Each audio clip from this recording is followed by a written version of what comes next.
My mic sounds nice. Check one. My mic sounds nice. Check two. My mic sounds nice. Check three. Are you ready? Well, of course you're ready for a chat with Treesa.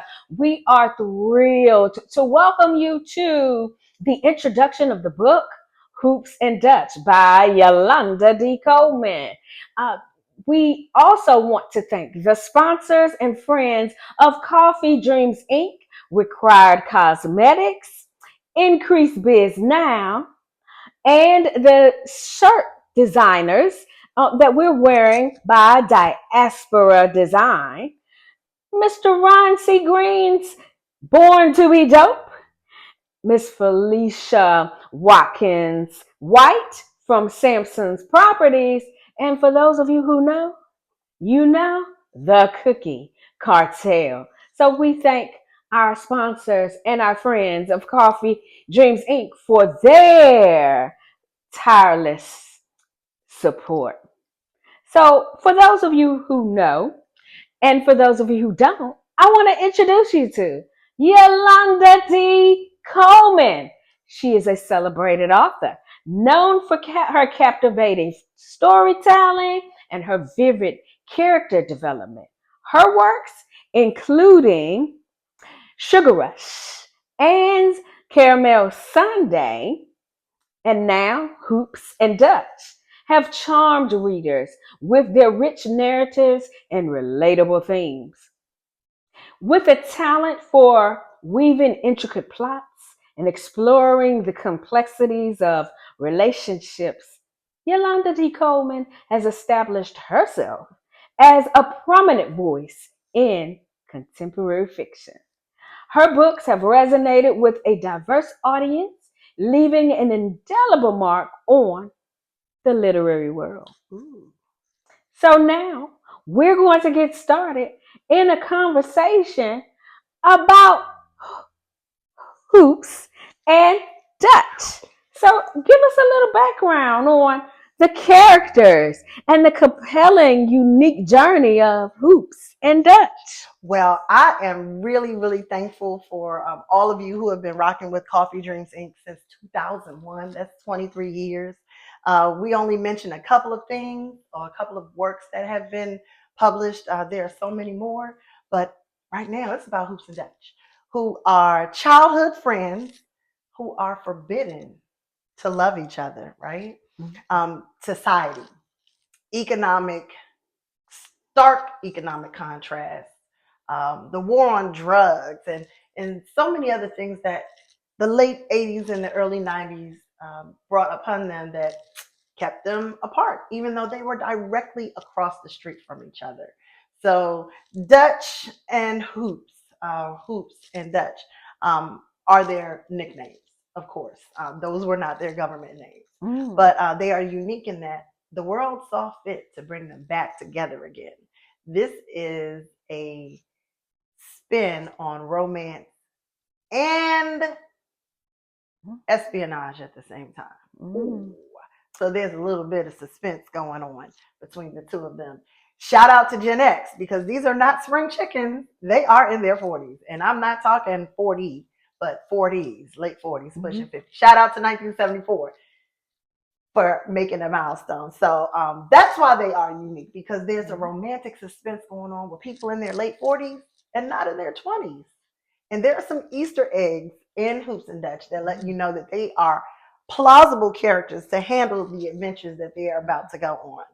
Easter eggs. Drop it like it's hot. Oh, what do you think she means by Easter eggs? We're going to leave that to your imagination. I just had a whole lot of things, the Easter egg hunt. But what themes does Hoops and Dutch explore, and why are they relevant today? Certainly. So we do explore family relationships and the complexities therein, friendship at the base of their time together, Hoops and Dutch, and how their friendship, although Easter egg worlds apart, they are still together. We also explore how we can trust someone who has not been around for so long, but you just know without a shadow of a doubt that this Mm-hmm. person has my best interest at heart. So there's a lot going on, and each chapter is as common with most of my books are written from both the male and female points of view, just to give a balance. And I do my best, fellas. I do my best, and I do my homework to make sure your voice is clear. Running those themes through the story, and there are a few more. I'll let you take some time for yourself to develop your own sense of they're exploring this now, but there's quite a bit of exploration, and I leave room for the reader to decide on their own as well. Yeah. Well, how do you hope the themes and messages of Hoops and Dutch will resonate with the readers? So, because I am a woman, Gen X, shout out, 1976. One in particular that I did not mention earlier is womanhood, right?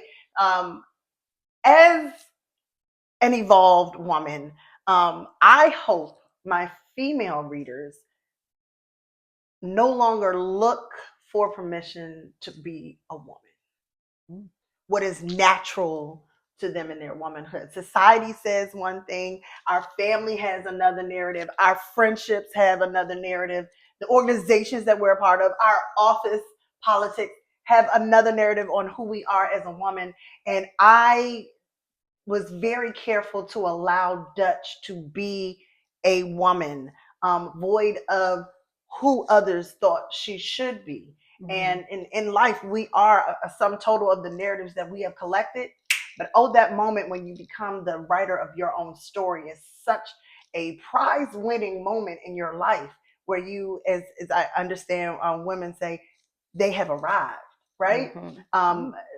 All too often, we are boxed as women in society from the time we were brought into this world. But unlocking that door, once again, Easter eggs, and my diction is very clear, but it is also very purposeful as it relates to that theme of womanhood.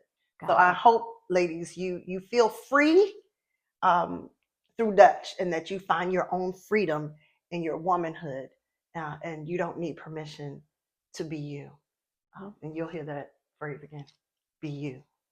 So growing up in the late 80s and 90s in DC, I can only imagine what that was like. So I'm going to ask you. Well, I'm going to ask you, for those of us who weren't, that how did you come up with the name Hoops and Dutch? Okay, so as some people often say, is there any autobiographical information in this text? There's a little bit of me in there, but I imagined in the late 80s, early 90s, mostly like 1980 up to 1988. I lived on Stanton Road, right? From the time I was born until 88, and then we relocated up the street. There were two sides, and that's where this forbidden love comes from. Two sides of a road. I lived on the side where the projects were. And directly across the street were people who owned homes. And even though we could see each other, there was this dividing line that says, don't go there, right? And so I would jump double dutch with my friends on my side of the street, either in the court or out front, depending on who had the rope at the time. Shout out to my Stanton Road folks. But directly across the street, there was always this boy. We would see him and he would see us, but he could not come across the street. There was also this house called the Blue House, and a rack of children lived in there, but we were forbidden to play with them, right? Mm-hmm. And so I imagined for Hoops and Dutch that the girl Dutch and the boy Hoops, who never came across the street in my real world, actually met and became friends. From the time that they noticed each other, they had a kinship and a bond that we find later that was unbreakable.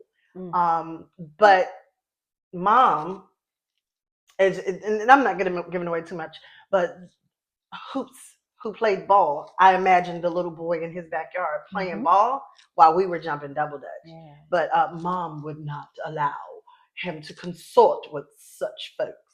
Because like in the 80s and 90s in DC, the block was hot. Drugs were rampant. And Dutch kind of was a part of that life. Not her directly, but the stream of income in her family was tied to the drug game. So not my son. So that's Well, we will wait until your live reading to hear about some of your favorite parts and the engaging moments in the book. So it's intriguing what you're saying, and I'm looking forward to the Easter egg hunt.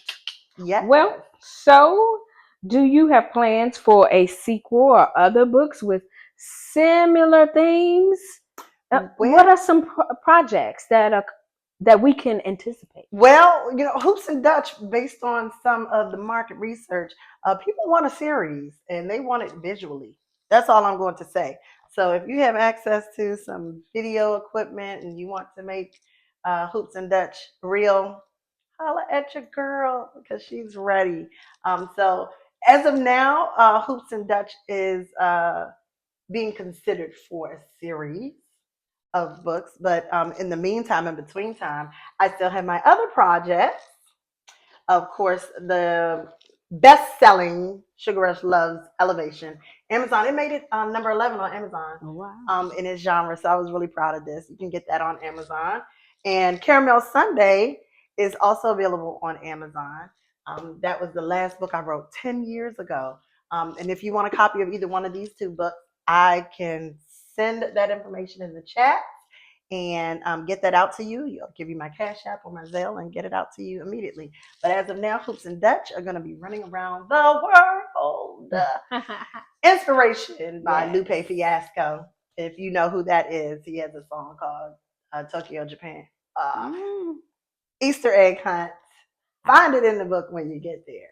Well, we thank you for joining us for a chat with Treesa featuring Yolonda D. Coleman and her latest book, Hoops and Dreams. And we look forward to hearing from you, your feedback, and your reactions to this compelling story of the late 80s, 90s DMV living and lifestyle. So go out once the book drops, make sure you buy a couple, share a few, and make sure you read and host some reading Yes, I'm reading available for book parties. signings. For Hoops and Dutch. I Yes. think I'm gonna take a cookie and get my wine and go on and switch and get ready for this reading. How about Yeah, you? I'm gonna join you. Okay.